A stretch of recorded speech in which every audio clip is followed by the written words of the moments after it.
Bonjour à tous et bienvenue sur ma chaîne. Aujourd'hui, on parlera des déchets plastiques dans les océans. Plus de 8 millions de tonnes de déchets plastiques entrent dans nos océans tous les ans.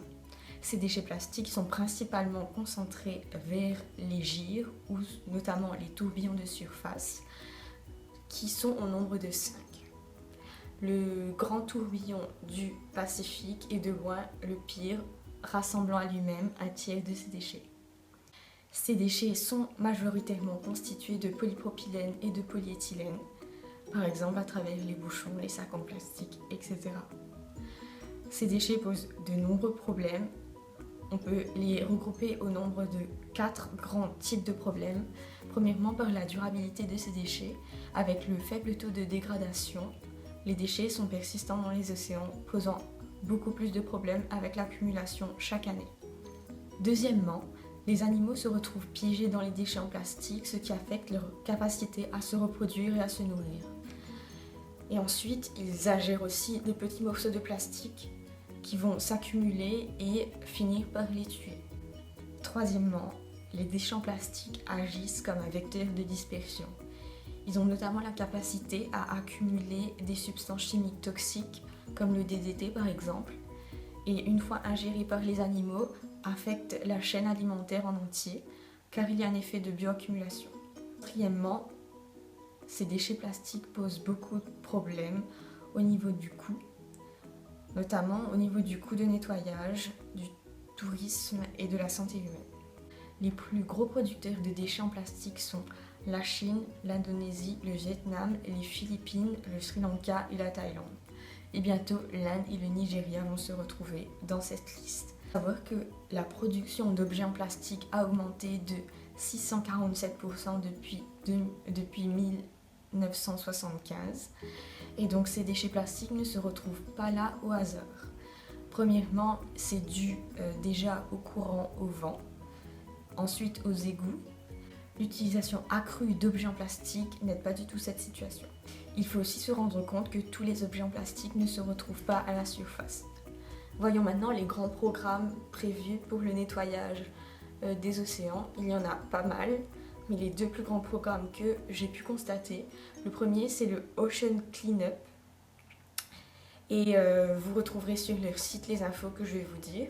C'est le premier programme de nettoyage des gyres en fait. Donc c'est une méthode passive qui compte sur les courants et les vents pour attraper les déchets.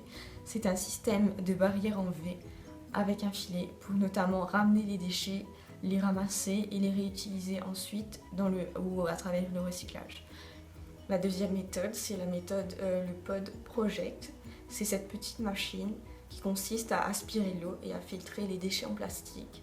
Les déchets sont considérés comme stockés temporairement ou de manière permanente dans les pods. Et à côté, ces pods vont agir comme surface pour que les organismes vivants puissent s'installer dessus.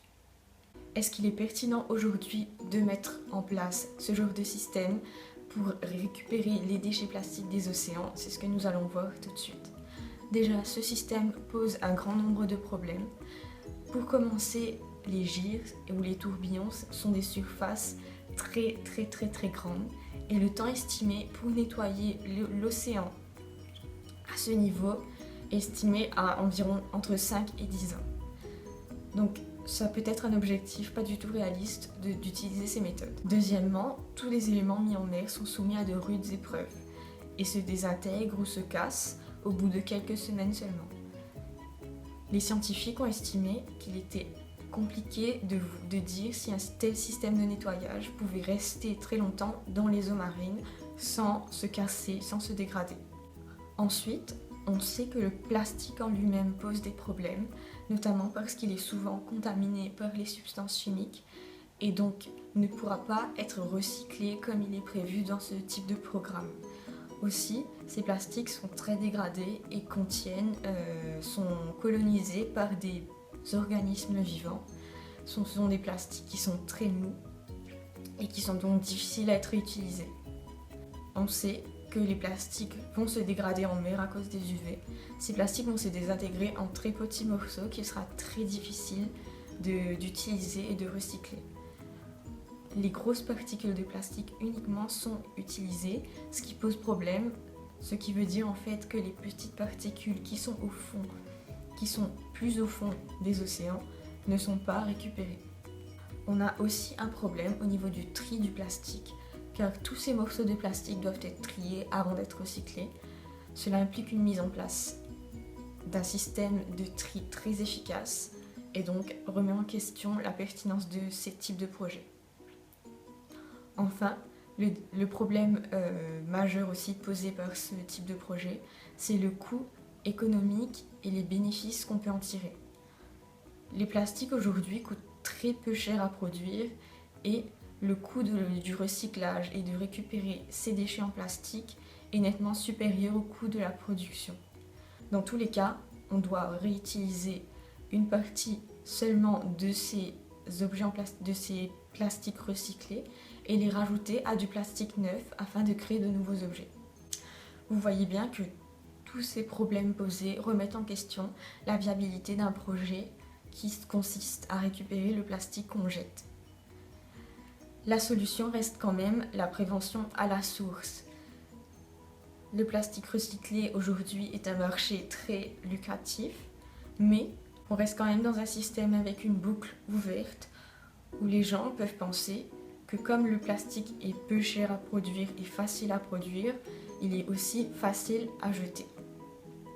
Taxer les producteurs qui utilisent du plastique 100% vierge et à l'inverse, aider et diminuer les taxes pour ceux qui utilisent 100% de plastique recyclé pourrait être une bonne initiative.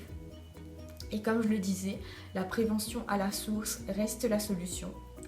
Une étude a montré qu'en réduisant les déchets dans les villages côtiers des pays qui produisent le plus de plastique, on réussira beaucoup plus à empêcher l'accumulation de tant de déchets dans nos océans.